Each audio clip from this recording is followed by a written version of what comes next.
right. Well, first, thank you for coming on such short notice. I appreciate that. Welcome to my house. Yeah. Welcome to my house. I pay the mortgage, not you. All right. I got some questions for you. These were pre-written by me. For you. Okay, thank you. Yeah, you're welcome. All right. First question, what were some of the first baked goods you ever made?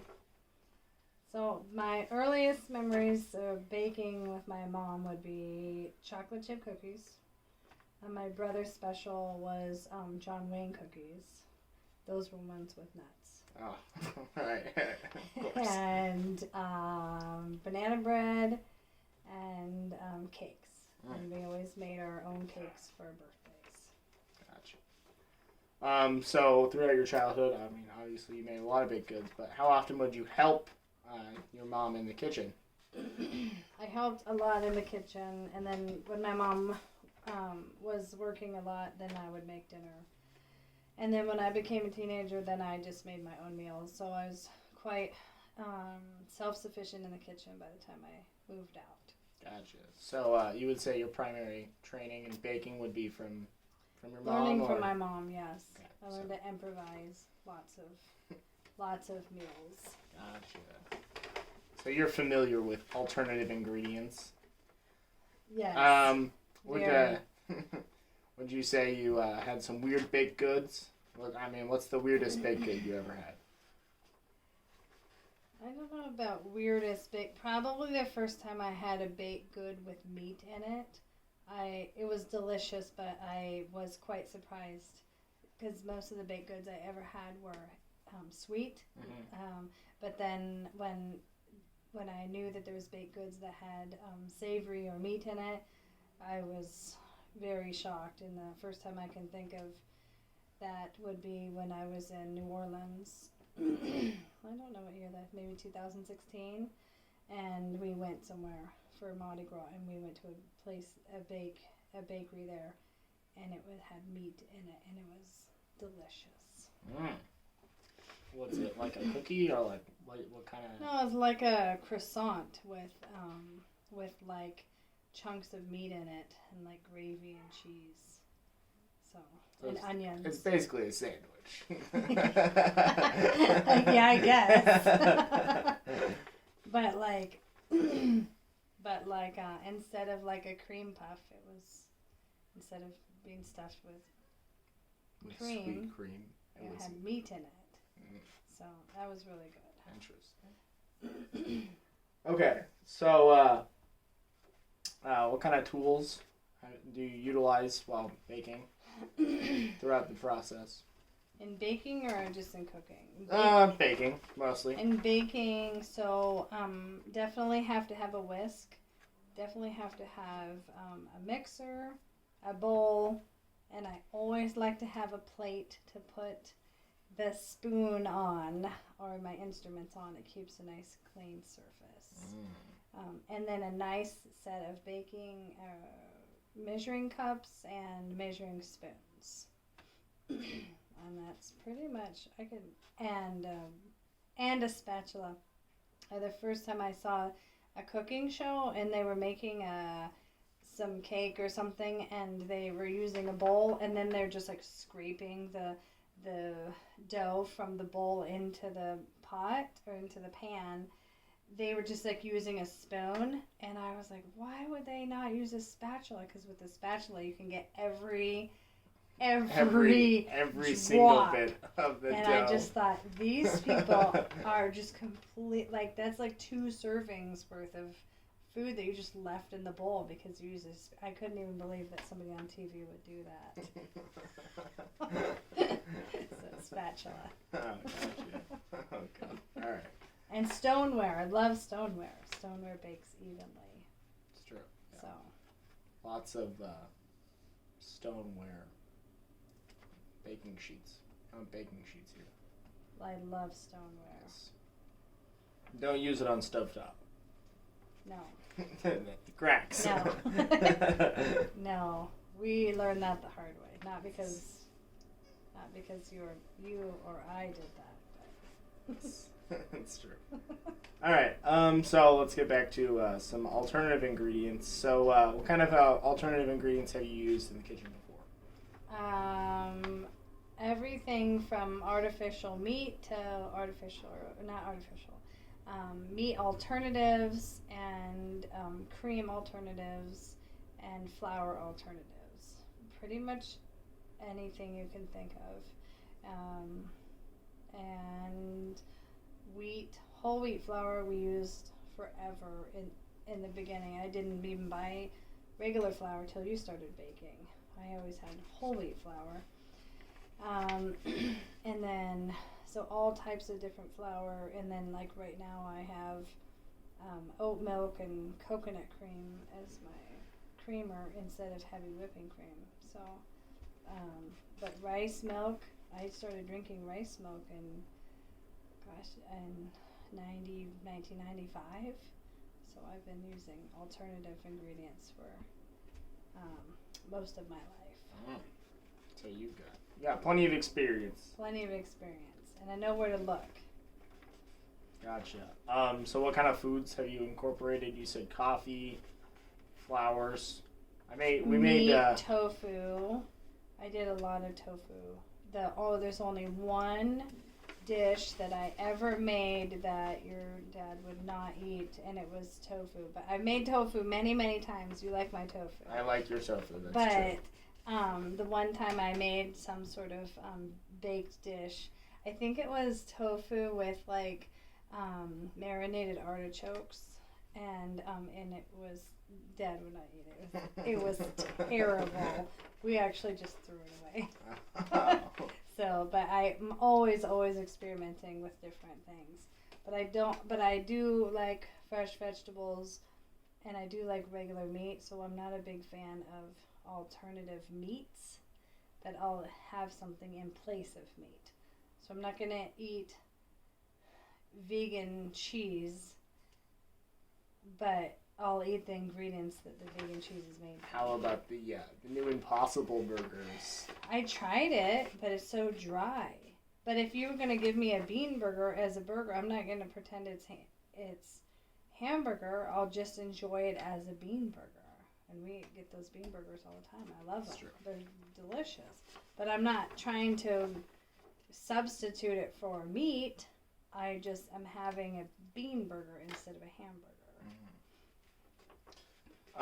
So you talked about fresh ingredients and stuff. So how much of a difference does box recipes compare for scratch? The box recipes are, I kind of feel like one of those people on Portlandia when I eat the box recipes, because I want to know where all the ingredients come from. So it's easier for me just to not have it. I know we've had them before, but I try not to think about it too much when we have them. So when you guys were little, I would tell you to, if you can't buy the ingredients at Fred Meyer's that are on this box, then you shouldn't be eating what's in this box.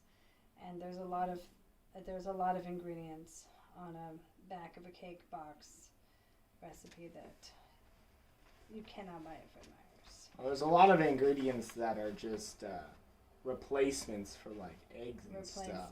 Well, like stabilizers. It's just the like scientific name for like egg starch. Well, some of it is. Yeah, you're right, and you have to look through that. So yeah, and that's kind of hard to decipher. So, but then they try to make it seem healthier than it really is. Sometimes they do that, or I don't know. That just it gets confusing. So that's true. Well, the more confusing it is, the less likely people are going to investigate or something. Do you see alternative ingredients making their way into commercial boxed recipes? So I see a lot of, there's rice. Your aunt had some crackers or something. Oh, some cookies. I don't know. It was like gluten-free. Yeah, it was gluten-free chocolate chip cookies. And of course I want to see what that means. So I turned the box over and I read the ingredients, and it was rice flour. So they are gluten free because rice, you know, they weren't that great, but you know, I guess somebody who really wants chocolate chip cookies. So there's a lot of that, and traditional popcorn. So popcorn was was traditionally made with butter, and then they discovered that having coconut oil made for better movie theater popcorn. So and that they did that years and years ago. So and then as people become or when people are more vocal about their dairy intolerance, I don't want to say more people have become lactose intolerant. People are more just wanting alternatives. There are probably 15 different types of milk out there. Sure. So We had oat milk popsicles the other day. Yeah. And they were quite interesting. They were really good. Yeah, they were like soft.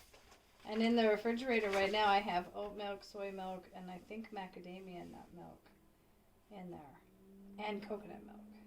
Yeah. And cow milk. Yeah. We're stocked on the milk.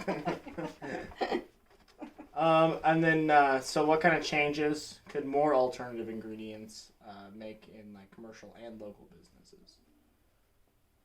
I think that utilizing some of the gluten-free ones, and then just experimenting with a lot of the alternative flours that you and I worked with, we could definitely incorporate those, and then incorporating alternative ingredients that are sustainable. So having, there's the wheat fields and the corn fields, and that's not really sustainable in the future because they're these mass harvests that are just reusing the land over and over and over and over. And if you use that land to make alternative flours or alternative grains or something that you could substitute instead of the wheat or the corn, and then we'll be able to preserve some of our soil better.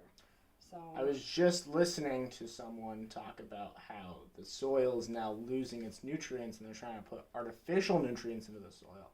And so what local business or smaller family farms have been doing is instead of like rigid like rows of stuff, just letting all of their crops just be in a field and intermingle and just doing whatever, how nature did it, and letting their cows roam free. So apparently smaller family farms are trying, instead of more artificial, they're going completely opposite.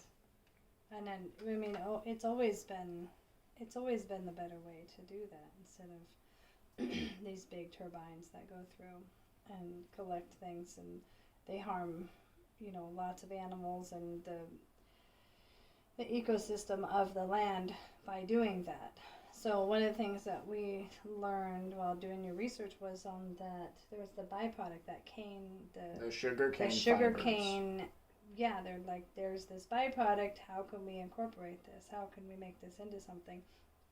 I'd really, really like to see insects be incorporated. There's a couple I saw on, doing a little bit of research on, or one of the guys I went to school with did some research on dried bugs and stuff, but like bug flour, huge protein, huge. There's cockroach flour. So I don't think I would try it, because I'll try anything, but I wouldn't want to buy a big bag of it. But I'd really like to see the more bugs or insects, either insect flour or dried insects. We've had some, like crickets. We've had dried crickets, yeah. So I'd really, really like to see that. And as fields and our ecosystem deteriorates, unfortunately, we're going to have to go to an alternative protein source, and we got lots of bugs. Yes, so, and bugs are use significantly less water. There's much less water than cattle. And so, and I would be willing to, to make that switch if we needed to do that in the future. Of course, I do like meat once in a while, but protein's protein. So. It's true. But that would be, and then just more sustainable resources. I don't think flour and corn or wheat and corn are. I mean, we make a lot of it in the U.S., but it's not sustainable. So and I know those farmers, they really depend on that for their income.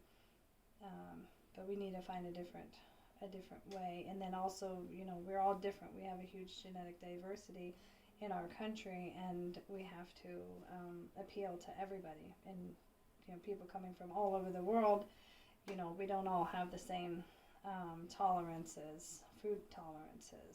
So we need to have alternatives for everything. So alternative proteins and alternative milks and alternative flours and whatever we make. And everybody likes chocolate chip cookies. That's true. Everybody, yeah. So somehow we can make, chocolate chip cookies out of lots and lots of different types of... Out of cockroach flour? I would try it. So I would prefer crickets over that. There's cockroach milk, Mom. You can get that. So I think if somebody told me that the cockroaches were created in a lab that was a sterile environment, I would probably be more willing to try it than I would somebody just collected the whole bunch. The exterminator just has a whole bunch sitting around and they ground them up. Yeah, he sprayed them and just collected them. It's a side business. So, but if they were grown, like medical leeches or medical maggots or even medical mice, that we test drugs on, they're grown in, very, very clean environments, and so they're okay to use on people. Well, you don't use mice on people, but you can use them for things. So that, and that again, that goes back to what we were talking about with the appeal of the marketing to people. You have to inform people that you have to appeal to them. How this is an alternative, and here's what we did. Here is why it's appealing to you, and here's why you should use it. So. And yeah, cockroaches are, I don't know. I don't know how, they probably have a lot of protein and probably a lot of fiber. They have a lot of protein, yes. They probably have a lot of fiber too. That whole exoskeleton would be really great fiber. So, beans and cockroaches makes a complete protein. Okay. All right. For sure. Anyway. All right, I think you got through my questions. All right. I think that was sufficient. Good. Thank you again. You're welcome, sir. All right, I think that concludes our interview. Excellent. Gotta get that on the whole website.